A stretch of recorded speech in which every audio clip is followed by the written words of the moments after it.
Assembly vetoed Governor Fubara on the amended local government law. The state TUC chairman spoke to correspondent Sir Bioruwari.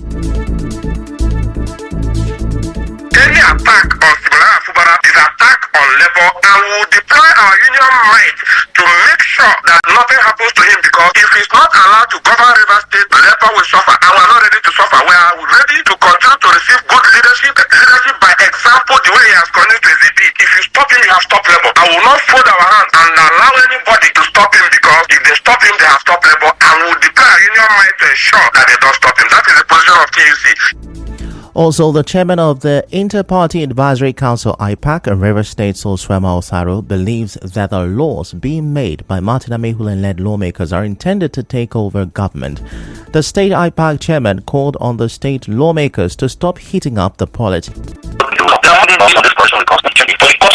With valid judgment on this matter. And it is also very important to know that hence they have gone to court, other people have also gone to court. It is necessary for every party to be peaceful and wait for the outcome of the courts. Mr. Osaro insists that the continued sitting of lawmakers despite ongoing court cases is an abuse of power and a slap on democracy. It is unacceptable in a democracy like this. Doing that means slap on democracy. There is no reasonable public that will appreciate or clap for them in what they are doing. And so the attempts of trying to make laws or renew laws or amend laws is unnecessary, is uncalled for. I think honorable men would have done is to honorably, return and then prepare for election. They should not hold the sitting governor to ransom with such purported laws they are amending or making. It is not allowed. It's not decent. Also, an elder statesman, Anab Saraiwe, says the Martin Amehulen-led assembly has been able to carry out its actions because of Governor Fubara's indecisions. Well, we don't know what Sim wants. We're still waiting for him to come up soon, focus and direction. Is he ready to fight his way out, or is he ready to give in? What does he want? How does he want to tailor it? Because if he cannot understand the dynamics of politics that 2027 depends on today, then I don't know what he's doing. If he's decisive to say, yes, this is where he's going, River Support will go with him. But if he's not decisive, then there's nothing they can do. If Sim is not ready to fight, we cannot fight for him. Not because of Sim. If it's only Sim, nobody will do it. Yesterday, the Martin Amehulen-led River State House of Assembly has once again overruled Governor Siminalayi Fubara and enacted an amendment to the state local government law. Now, this is the sixth time the House will be overriding the governor to enact laws. The amended bill was sent to the governor for his assent on March 14. Meanwhile, the spokesperson of the PDP in River State, Sidney Wara, says despite the timetable for state congress released by the NWC, loyal party members in the state are still expecting the party to revisit the controversial list of the caretaker committee of the state as directed by the National Executive Council. Ms. Wara made this known in an interview with correspondent Sir Bioruwari while reacting to the yet-to-be-confirmed PDP timetable for state congresses. The purported list that has been cancelled by the NEC and say should be revisited, and several other things that have been going on. We expect that take deliberate steps and actions to see how they can address some of these issues. Paraventure, it happens that that document is official. Equally presume that before the congresses will kickstart, that the national will have maybe put machineries in place or to ensure that the issues that are around the caretaker list of of PDP in River State is resolved before the Congress. He expressed optimism that the NWC will address the river's crisis before Congress takes off. We are seeing the timetable on social media, but has not been officially been pulled up by the National Working Committee to that document. But however, the NEC meeting, one of the resolutions reached in the last NEC meeting was that purported three caretaker committee list that came out as part of the PDP status quo of River State and some of the LGN schools should be revisited. We expect that the next step the National Working Committee will do is to address that before we talk about the timetables.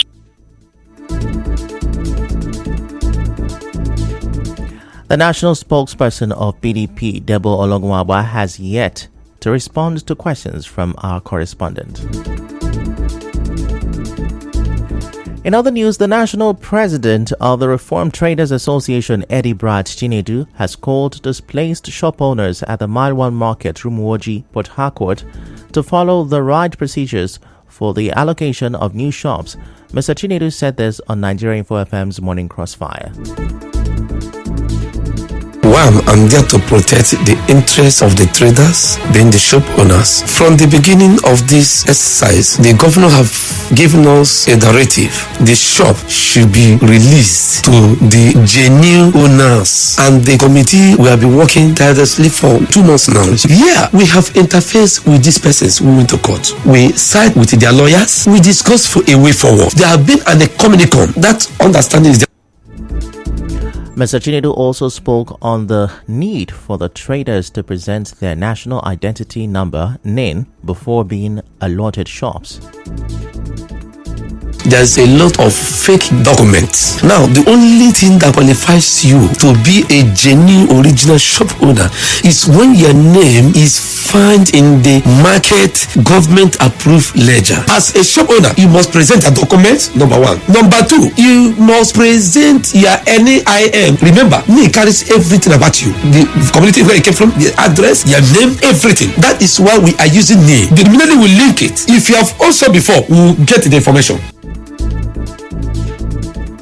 Yesterday, some displaced shop owners at the Maiwan Market, Rumuoji, Port Harcourt, accused the River State Government Committee on Rumuoji Market shops allocation of issuing new shops without considering the original owners. The leader of the shop owners, Princess George, spoke during a peaceful protest to the Government House, Port Harcourt.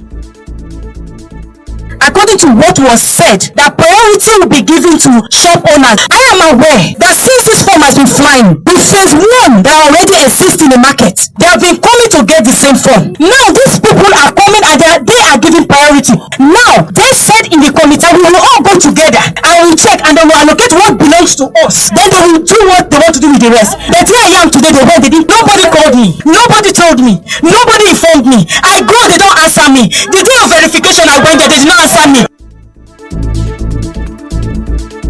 Moving on, the management of the University of Port Harcourt Uniport says none of its staff members are in the viral video which showed a male lecturer sexually harassing a female student in his office.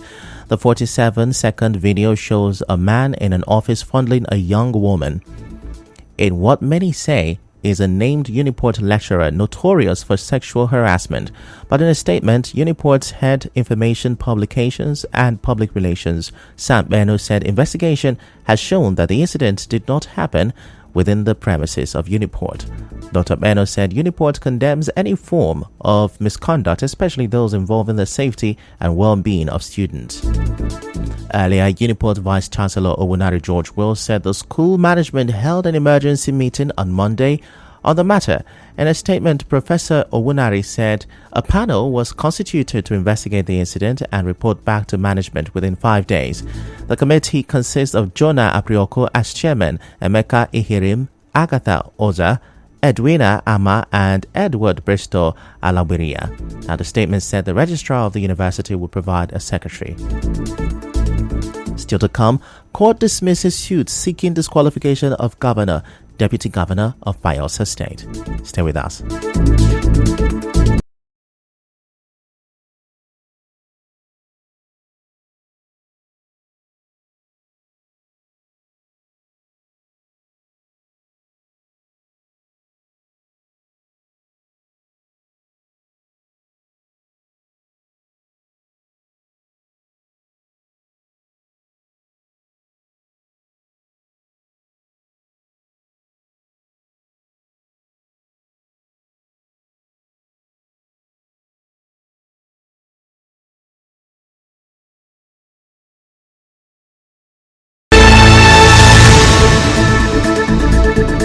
Yeah, welcome back, and now the rest of the news.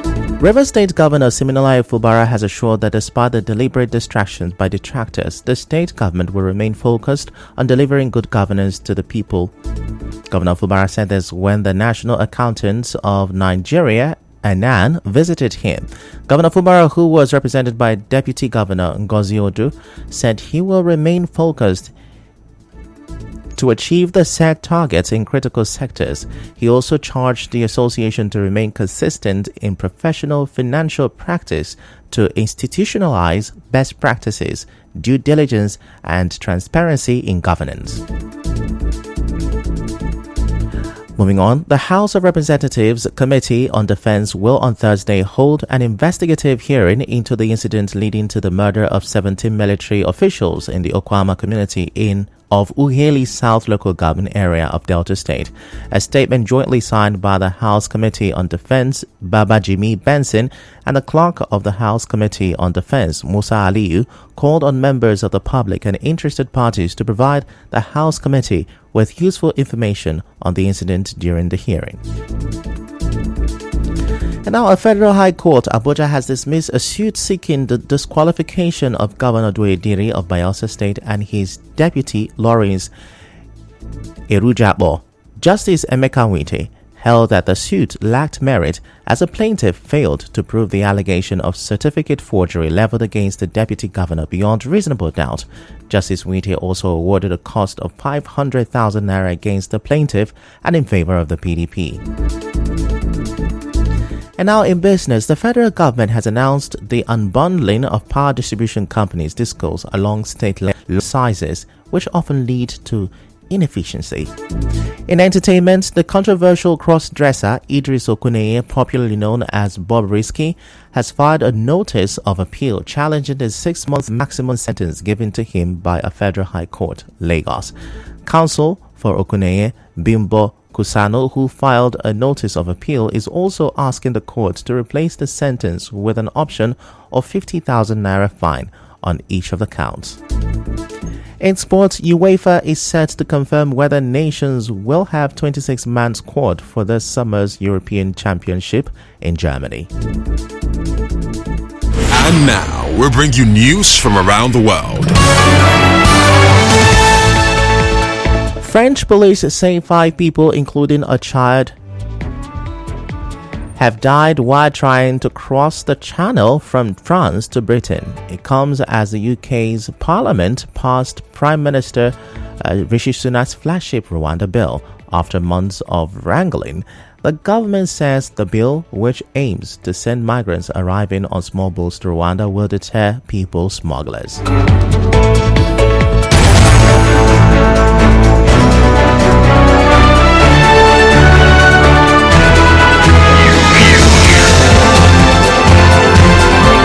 This is the news on 92.3 Nigeria Info.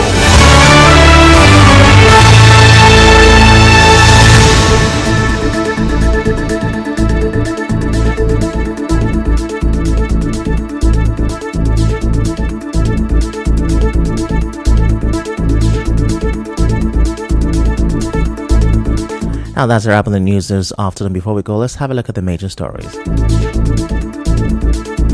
Dana aircraft has crashed in Lagos. Labour and others have reacted differently to Assembly's decision to override Governor Fubara's assent on local government bill. The spokesperson of the PDP in Rivers State, Sidney Bara, has spoken about the viral picture of party Congress timetable. Uniport has reacted to the video of lecturer sexually harassing a female student. Federal High Court has dismissed the suit seeking to disqualify the governor and deputy governor of Bayelsa State. And on the foreign scene, 5 people, including a child, have died while crossing channel from France to Britain. The news was edited by Onyeka Chinwosu. To reach the news team, send an SMS or WhatsApp to 0808 721 7215. I'm Ifechukwumoyili. Many thanks for listening.